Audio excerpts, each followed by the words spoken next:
and she chucked the vase at the TV screen. It just flew past the television and poof, landed beside it with everything all over the place. Of course, what was inside, it didn't actually break the vase. Fortunately, it was a pretty strong one. At that stage, I thought my friend was going to fucking punch this girl.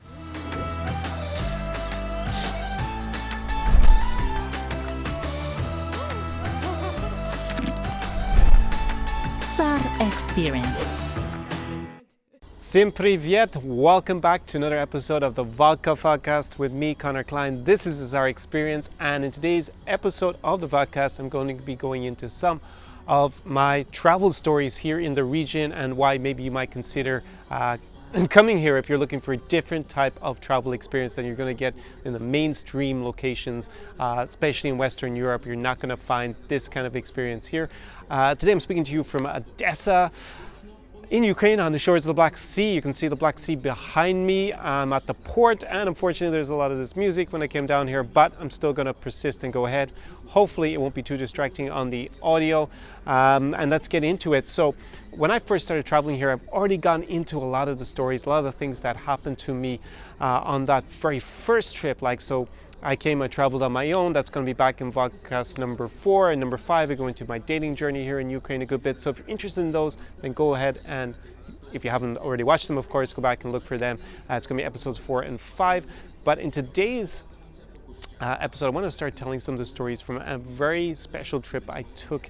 It would have been about almost 5 years ago, and I took it with my sensei. Now, I mentioned my sensei back in episode 5, of course, he comes up in it. Before we hung out here in Odessa, we took our first trip together, first travel trip in Eastern Europe, and it actually been his first time to Eastern Europe, and I think it's a really good series of stories to tell you, because if you haven't traveled so much here, or like my sensei, you're going to be dependent on English to a certain extent when you travel here, then this is actually pretty good series of stories to learn for yourself and maybe get inspired to take similar trips. Now, of course, I was on the trip and I do speak Russian and I also speak Romanian, so that was something that he had kind of like interpreter, my guidance with him on that trip, so that helped obviously quite a bit with communication on the trips. But a lot of the issues that came up and a lot of the crazy things that happened, hopefully it gives you a good bit of an explanation as to why I would choose to travel in Eastern Europe over Western Europe. Of course, I've traveled everywhere in Europe, to make that as a big disclaimer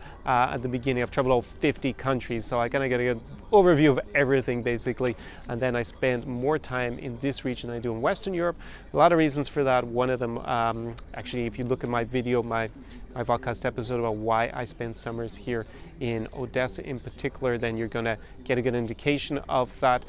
It's also a little bit different for me. I know a lot of you guys watch me because you've told me it's because I'm a Western European who's come to Eastern Europe, and the story, you can relate to me to a large extent because of that. Also, you know, I have worked as a lawyer in Western Europe, so a lot of you have maybe professional jobs like that.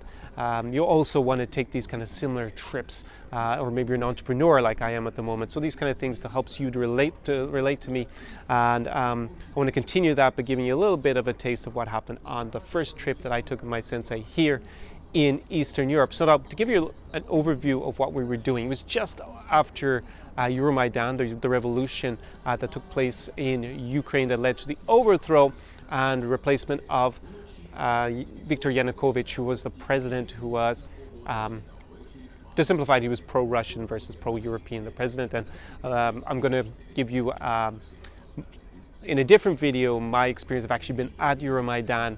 I'll shoot that actually. I'll try to shoot that in Kiev, actually on the square itself. I think that will make it a little bit more helpful for you to understand and to be able to see things around me when I do that. But this is just after that, and Ukraine is in a certain amount of chaos at the time. And my sensei had asked, he said, I trust you, whatever you want to do, completely in your hands, the itinerary. You just pick it and we'll go and do it. So I said, okay, let's go on this trip. We got 12 days. That's what I'm gonna play with. And we're gonna go to Romania, Moldova, and Ukraine. And I'm gonna try and cram in as many cities and experiences that we can in 12 days. So that's the backdrop, that's the political situation in the region. There is a certain amount of turmoil, there is a certain amount of an element of danger to a certain extent of Russia. This is just before Russia annexed Crimea, and then subsequently the war in Donbass began in the east of Ukraine. So it's just a little bit before that. I think it was probably April of 2000, and it will be 2014. Yeah, 2014. The square by then actually still had a lot of different irregular militias and other groups controlling it actually at the time. Anyways, so I was given these 12 days to play with, to plan out an itinerary, and I said, okay, we're going to go to Bucharest, Chisinau, Belts, Vinica, Kiev, and Kharkiv. Now, you may be familiar with some of those cities, at least the names, like probably Kiev, probably Bucharest, the capital of Romania. You're not, maybe don't recognize the rest of the names on the list. So Chisinau is the capital of Moldova. Belts is a city in the north of Moldova. That's a very interesting decision to go there. And then Vinica lies kind of in the west center of Ukraine. And the reason to go there was just simply, if you go to Belts, it's in North Moldova, kind of next city towards Kiev is Vinica.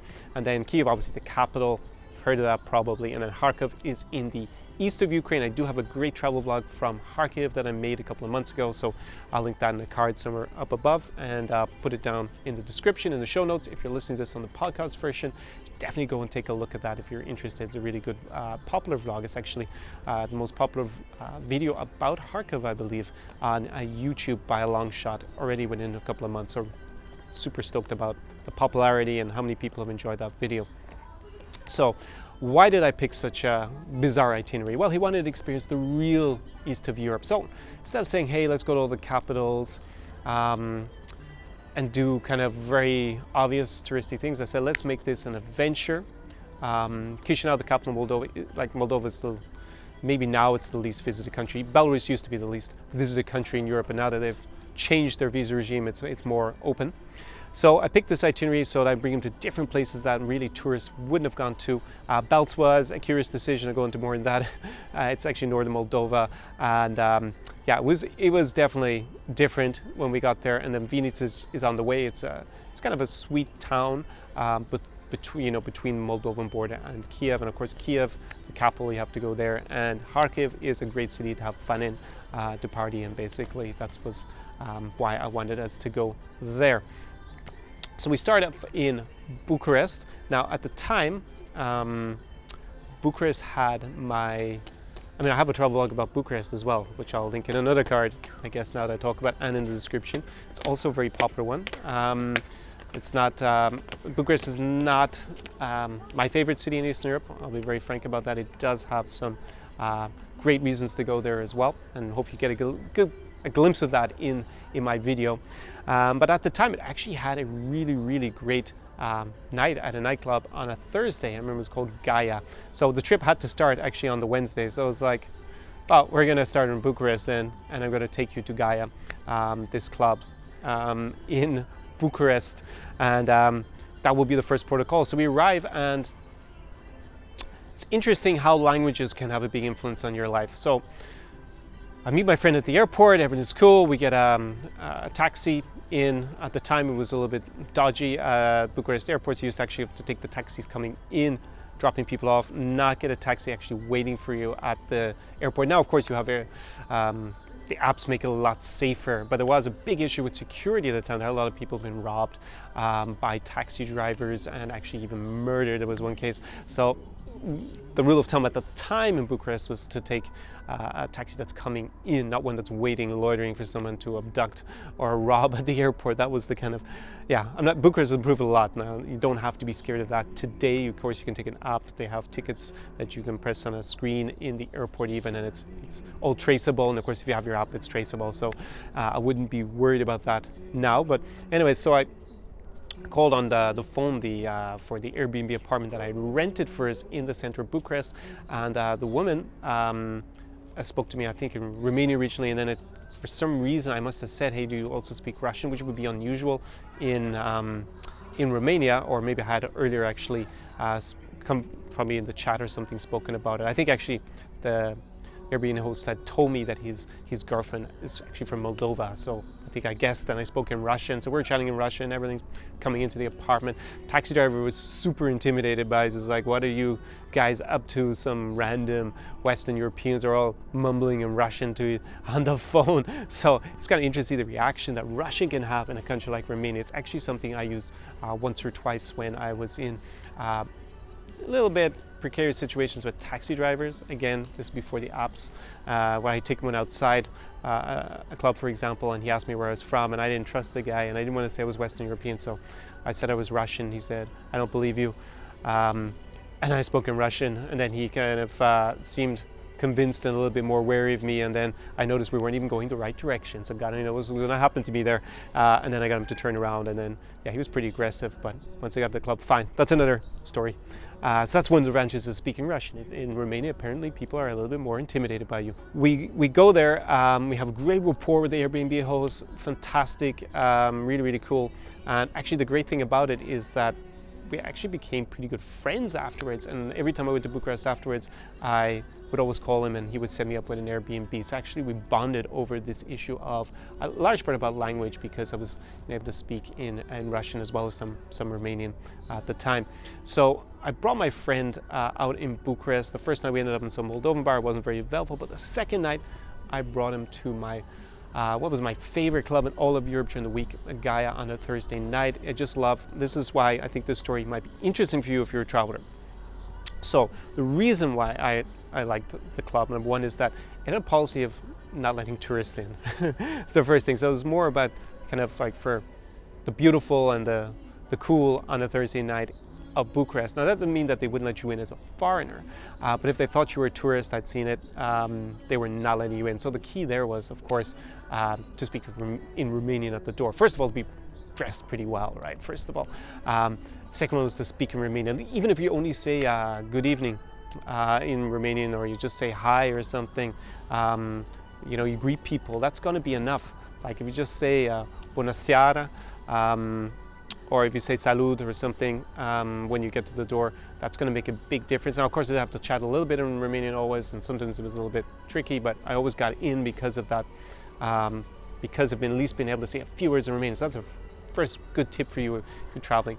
And I would encourage you to learn more than just a few words, but even that makes a big difference already, because it separates you from 90% of the tourists that this particular club did not want coming in. So the kind of clientele I had was usually successful young professionals, I would say good-looking, well-dressed students, and also we'll see TV presenters, models used to hang out there a lot of people from the fashion industry. So you can see there are just a lot of beautiful people there, both girls and guys. Actually, I have to say, by Romanian standards, I thought the guys actually were pretty well turned out as well. So that's why you need to be well dressed to get into this club in general, and at least look pretty fucking cool. So that's the kind of environment, first of all. So I'm gonna have my target demographic there, which are beautiful women, of course. And that's not to give you the contrast. In most Romanian clubs, I don't like it at all. It's not very open as an atmosphere. There are not actually that many beautiful women there, to be honest, compared to further east countries like Ukraine, Belarus, or Russia at all. But there are, of course, still plenty of beautiful girls in Romania. And this club used to attract so many of them. And one other thing that is really key to the club that made it, if you're a solo traveler in particular, even just a group of guys, a small group, is the fact that it had a square bar in the center. Now this is essential because if you have a square bar, it gives you a place to just like hang out, chill, have a drink, chat to your buddy, maybe chat to no one, or open the person beside you. It's all very easy. Plus you have line of sight all around the club from the bar, right? So of course they had tables along the sides of the club. And that was also, if you wanted, I took it once or twice, I think, on my forays to Romania. That was also a great spot to sit as well, but it wasn't essential of a table there. So for the traveler shows up, it's a Thursday night. First of all, most European cities, it's not really the best night to go out necessarily. So this is another cool thing about it, the fact that Thursday night, man, I used to even sometimes scheduled just to be in Bucharest. I mean, I took a flight once from, this kind of makes it sound really, really eccentric, but I was in Bishkek in Kyrgyzstan, and I just taken a flight there because I always wanted to go to Central Asia. I didn't have a great time in Bishkek, I'll be honest. I never went back again, but I could see there was actually a flight back to Bucharest for the Thursday night. I was like, I'm on that flight because it was via Istanbul.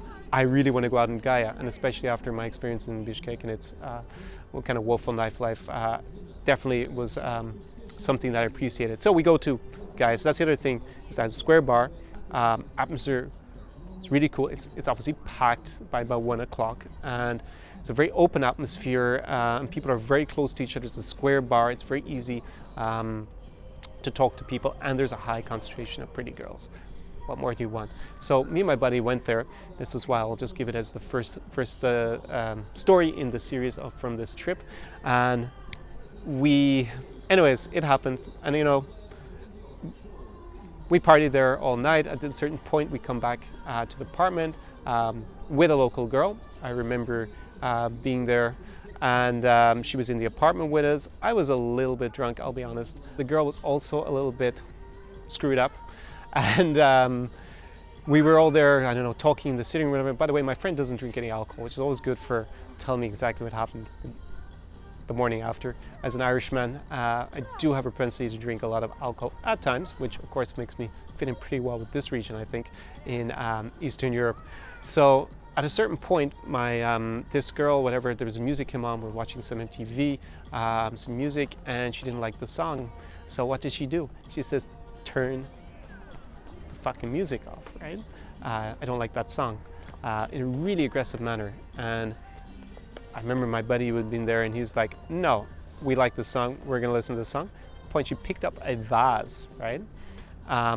Which had some, I'm not sure if it had flowers in it, but had something in it, maybe something that wasn't really flowers, so maybe, I know what you call that, it's like papure or something, I don't know.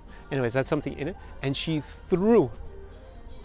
chucked the vase at the TV screen towards it. She didn't, I'm not sure if she really meant to hit the TV, but it just flew past the television and poof, landed beside it with everything all over the place, of course. What was inside, it didn't actually break the vase. Fortunately, it was a pretty strong one.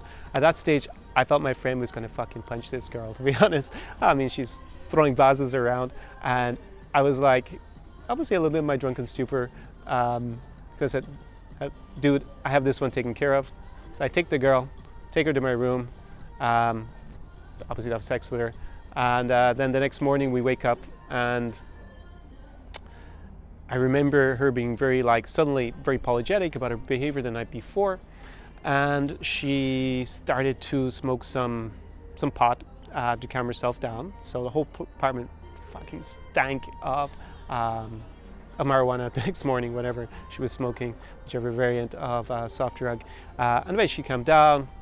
We said, hey, it's cool, you didn't break anything, this kind of crap happens.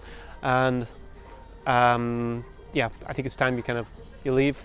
It's all cool with me, at least my friend was still sleeping. And then put her in a taxi, come outside, come back to the apartment, and the place just stinks of pot, absolutely stinks. And of course our Airbnb host is coming in an hour, so I'm like, okay, how are we going to clean this place up and make it decent? Because I had such a great rapport with the host. I was like, well, I was hoping to see these people again, but once they come back and see all this crap all over the floor after this girl, the place stinking, probably not going to be very, very welcome, or not going to get a good review. So as my buddy comes up with the idea of lighting matches, so apparently the smell of the matches kind of neutralizes it. I have no idea.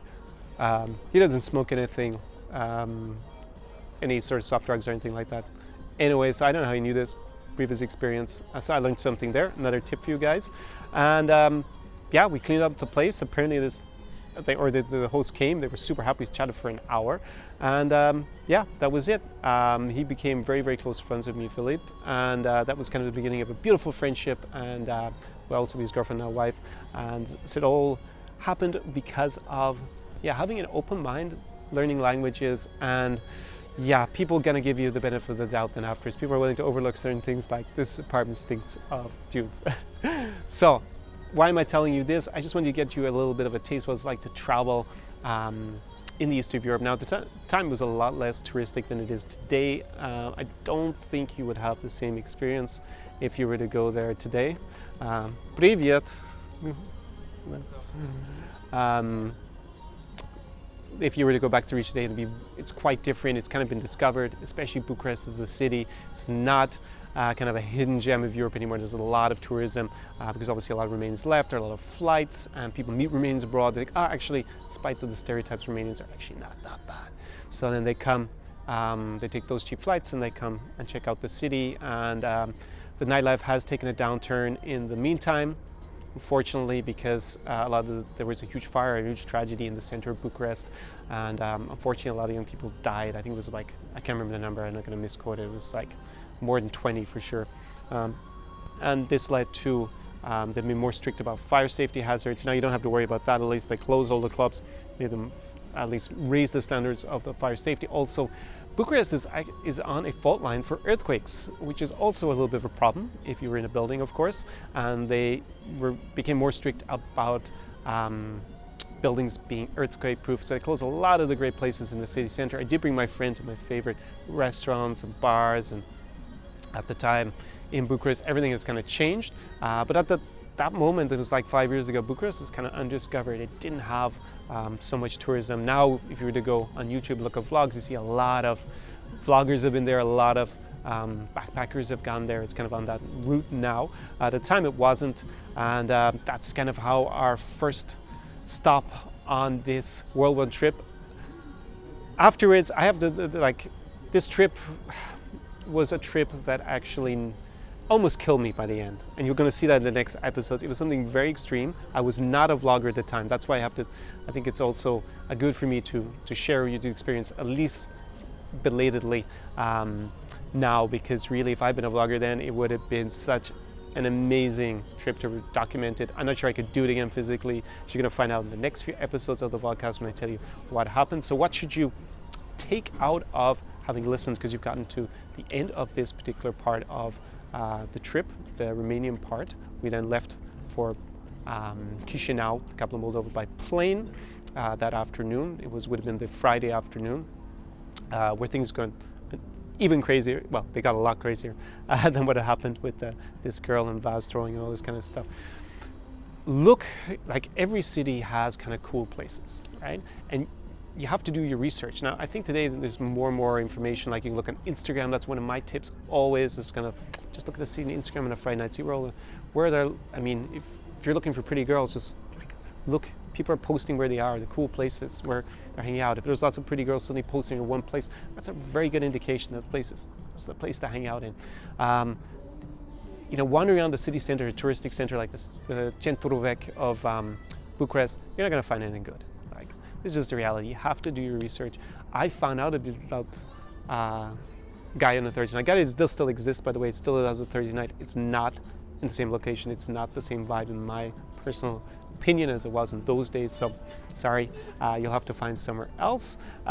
There are other places that people go to, of course, to socialize today, but do your research. That's the key, right? And I actually made local friends on a previous trip to Romania, and one of them, she told me, hey, this is the place to hang out, and that's how I discovered it. Then when I was there, I actually met, I was out there in another club and made some other Romanian friends, some guys, and they also told me about going there as well. So then I had a kind of group of people to hang around with on my trips. So definitely do your research and look for the places that are not going to be so obvious. I mean, the cool people in any city don't go to the most obvious place. That's why it's exclusive, right?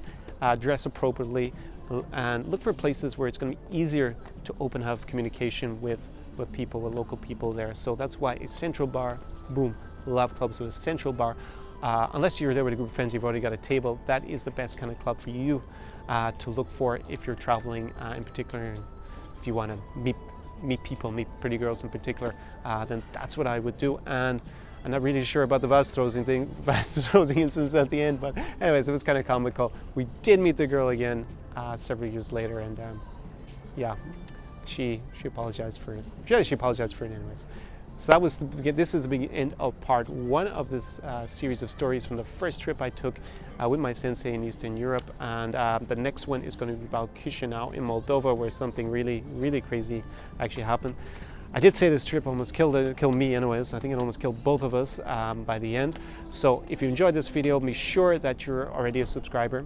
Of course, that's the red subscribe button, and that you whack the notification bell, because that's how you get notified when there are new videos on the channel, and that's how YouTube will let you know when the second part of this series is out. It's going to be next week.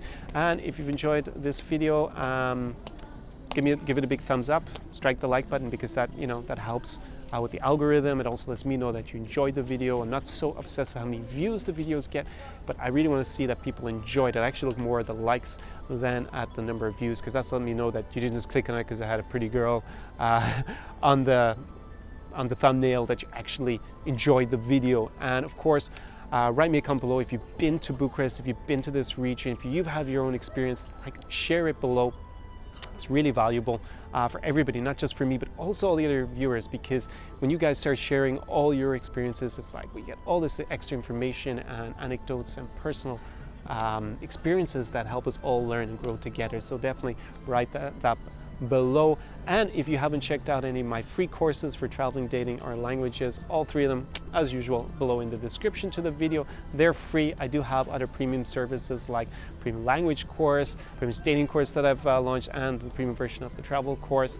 And if you are traveling to the region and you want some extra special attention, want to experience the Czar experience when you come here, then definitely just write me a message. Write me a message by email if you want, Conor Klein at czarexperience.com, or hit me a DM on Instagram. Instagram is the best way. Go follow me there. My handle is Czar Experience, or you can type in my name, Conor Klein.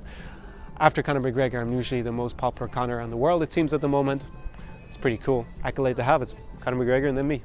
That's actually something that helps me a lot here, because now people actually can pronounce my name thanks to Conor McGregor. It's usually how I explain what my first name is. So with that said, I'll see you in part 2 of this series coming up, because it's just sunset here on the port in Odessa, so fading light. Not gonna be able to record any more of the stories this evening. Gonna come back tomorrow. Gonna go out and enjoy a fantastic Indian summer evening in Odessa, Mama. That's why I wear this t-shirt so often on the channel when I'm here in Odessa. So that said, it's Dis Vidania. Goodbye, see you in the next one. Peace. Ciao. Czar Experience.